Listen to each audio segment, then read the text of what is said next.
Queridos y estimados alumnos del quinto año de secundaria, quien les habla es la profesora Sheila del área de Historia del Perú y vamos a realizar nuestra siguiente sesión concerniente al tercer militarismo y vamos a hablar acerca del gobierno de Sánchez Cerro que aconteció entre el año de 1931 a 1933. Muy bien, chicos, entonces vamos a ubicarnos en el contexto mundial. Tengamos en cuenta de que en América y en el mundo está aconteciendo la crisis económica y ha repercutido enormemente en nuestro país, pero tengamos en cuenta que la crisis de nuestro país ya estaba reflejado en años anteriores y esto ya había repercutido enormemente durante el oncenio de Leguía.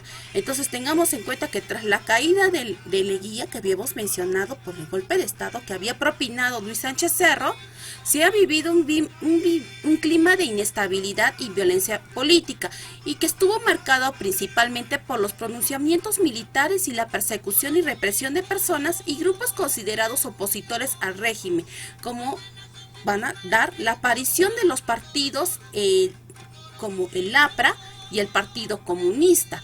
Entonces, precisamente en la participación masiva de los sectores populares en la vida política del país a través de las llamadas partidos de masas, como fue en el caso del APRA y la Unión Revolucionaria, fue la característica más resaltante en esta década. Ahora tengamos en cuenta que se vivió en una efervescencia política hasta en ese entonces. Entonces, para que nosotros nos ubiquemos en el contexto del gobierno de Luis Sánchez Cerro, tenemos que en cuenta lo siguiente. Tenemos que saber de que Luis Sánchez Cerro había de una u otra manera dado golpe de estado al presidente Leguía porque él había modificado por medio del Congreso la Constitución de 1920 para el beneficio de él. ¿Y de qué manera? A través de la reelección. ¿Se acuerdan que había modificado en el año 1924 y acá había propiciado la reelección indefinida? Muy bien, entonces con el gobierno de Luis Sánchez Cerro vamos a identificar algunos elementos principales.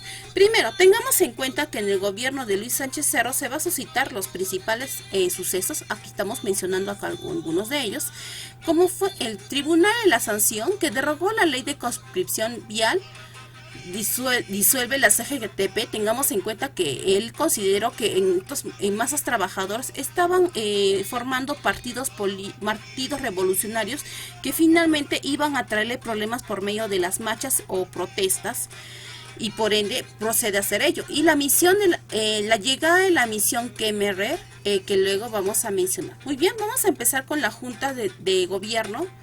Y esto se dio tras la caída del presidente Leguía, que se establece una junta militar presidida por Luis Sánchez Cerro. Y esta adoptó una serie de medidas para superar la difícil situación del país. ¿Y cuáles son los elementos que va a mencionar? Primero, conceder amnistía a los presos políticos del oncenio de Leguía, los que habían protestado directamente durante el régimen leguista. Luego, realiza una campaña de moralización de la administración pública, a pesar de que estamos en una crisis económica terrible en ese tiempo.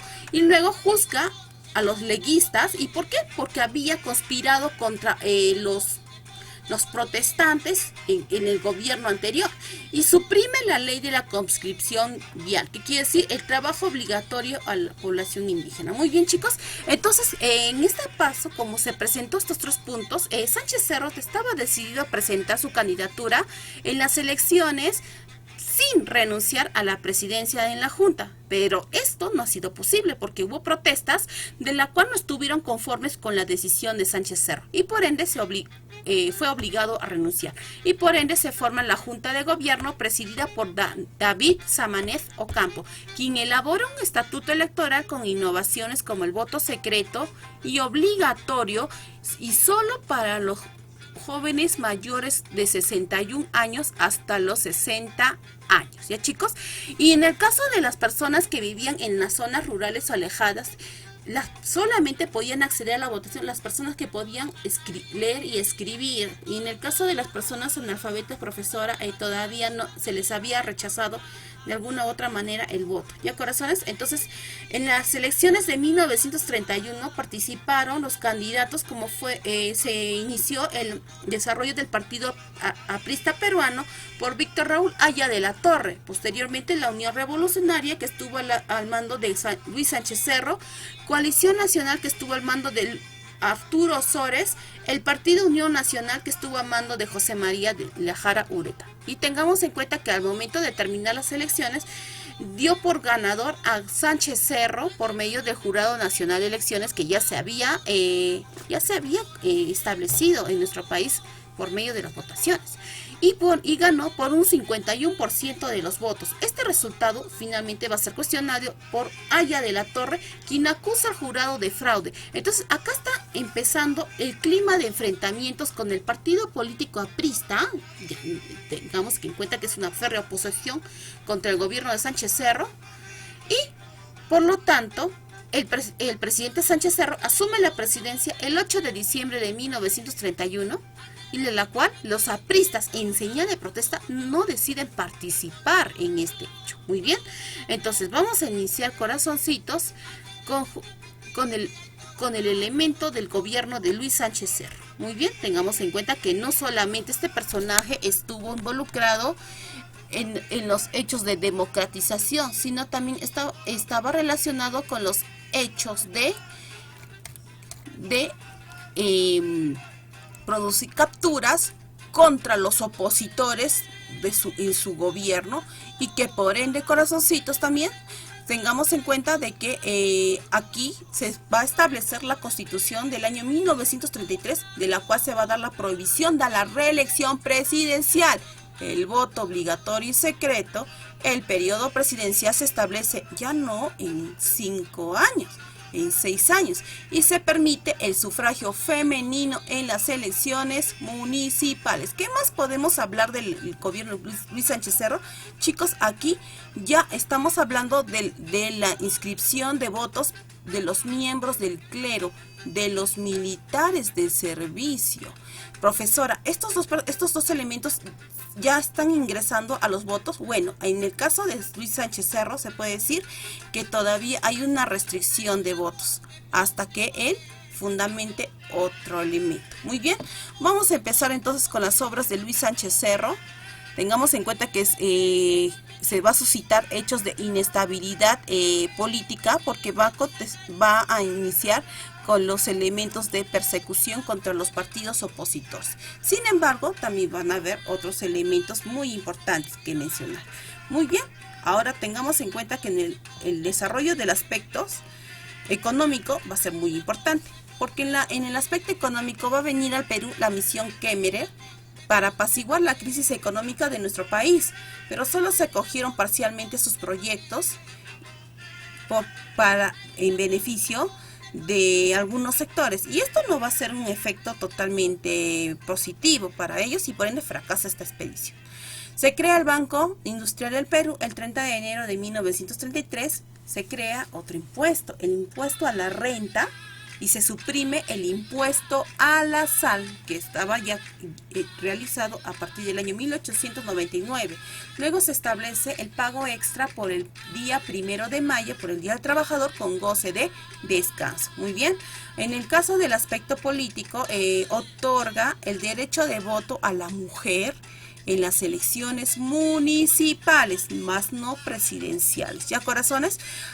En el caso de la represión ciudadana, ¿qué es lo que acontece? Aprueba la ley de emergencia, cuya finalidad es que los grupos que protestan en contra de la gestión de Sánchez Cerro por algún motivo van a ser reprimidos, y por ende van a tener que buscar con la ayuda de las fuerzas militares, y eso también va a ocasionar de alguna u otra manera cierto rechazo entre los partidos políticos que estaban en contra de las decisiones de Sánchez Cerro. Luego se aprueba la Constitución del Perú el 9 de abril de 1933, de la cual somete en pleno el mismo Congreso sobre las votaciones que pueden incluir a la mujer, a los miembros del clero, a los miembros militares, entre otros. ¿Ya, corazones? Y como hay una institución que sí hizo reclamo efervescentemente y que lo manifestó haciéndolo en las calles, y se dio cuenta de que estas manifestaciones provenían de una universidad pública, de la cual a él le parecía un poco peligroso que haya una insurgencia en contra de ellos, y por ende clausura la Universidad Nacional Mayor de San Marcos. En los otros aspectos, él decreta la ley de matrimonio civil y el divorcio absoluto. Tengamos en cuenta que antes del año 1930, el único matrimonio que se podía oficializar en nuestro país era el matrimonio religioso. No existía la ley del divorcio, pero con esta ley las parejas podían disolver su matrimonio. ¿Ya, chicos? Otro elemento a mencionar, se decreta la presencia obligatoria de la bandera peruana en todos los templos religiosos del país. Y esto va a ser rechazado. Incluso se va a llegar a producir un atentado contra la vida del presidente por el adolescente José Melgar Vázquez a la salida de una iglesia en Miraflores. Se empieza a construir la carretera central en su gobierno, que une en las ciudades metropolitanas de Lima. Ahora, tengamos en cuenta que había encontrado otro enemigo, el APRA, y que por el APRA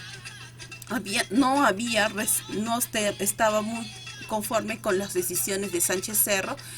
Por ende, en Trujillo se aconteció una revolución, de la revolución aprista, que se inició con la masacre de varios oficiales del cuartel O'Donovan y que culmina con la ejecución de los apristas en la ciudadela de Chanchán. Ya, corazones, acá ya estamos hablando de un enfrentamiento entre los apristas y los militares. Muy bien, entonces tengamos en cuenta de que estos elementos van a conformar en un atentado contra el presidente, porque van a haber hechos de reclamo que no van a estar de acuerdo a ello. Ahora, ¿qué es lo que pasa más adelante? En el año 1933 se va a producir un incidente en Colombia, de la cual un grupo de residentes expulsa a las autoridades colombianas y por ende desconocen el Tratado Salomón Lozano firmado durante el gobierno de Leguía, y por ende el gobierno decide apoyar a los pobladores de Leticia y se preparan para la guerra. Profesora, pero ¿por qué está citando usted este hecho? Porque tengamos en cuenta que Leticia pertenecía a Perú, y en el Tratado Salomón Lozano, Perú le cede el trapecio amazónico a Colombia, entre ellos la comunidad de Leticia, y a Sánchez Cerro esto no le parecía totalmente justo, y que ya se estaban preparando la guerra. Y aquí, corazones, se da un enfrentamiento entre la región del Putumayo, entre los militares peruanos y colombianos, ya, corazones, y por ende ya se estaban dando los preparativos para la guerra. Y por ende el presidente ya está enviando refuerzos para que protejan el lado defensivo de Perú. Y esto se da en 30 de abril de 1933, antes de que las tropas lleguen a replegar al enfrentamiento.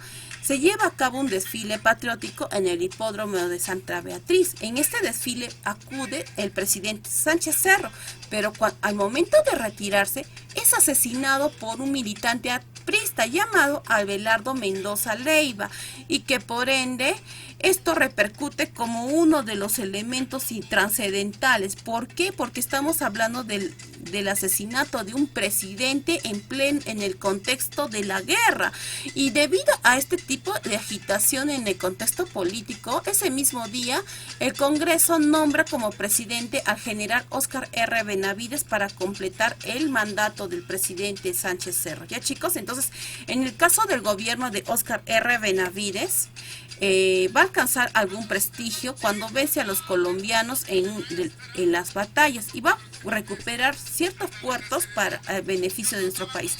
En el caso de la muerte de Sánchez Cerro, va a ser un hecho trascendental a nivel mundial, porque ya va a provocar acciones políticas que no van a destabilizar al país, y que por ende Óscar Benavides se va a encargar de contrarrestar este tipo de hechos. Muy bien, corazones, entonces tengamos en cuenta de que Durante el gobierno de Óscar R. Benavides va a acontecer otro hecho mundial, la Segunda Guerra Mundial.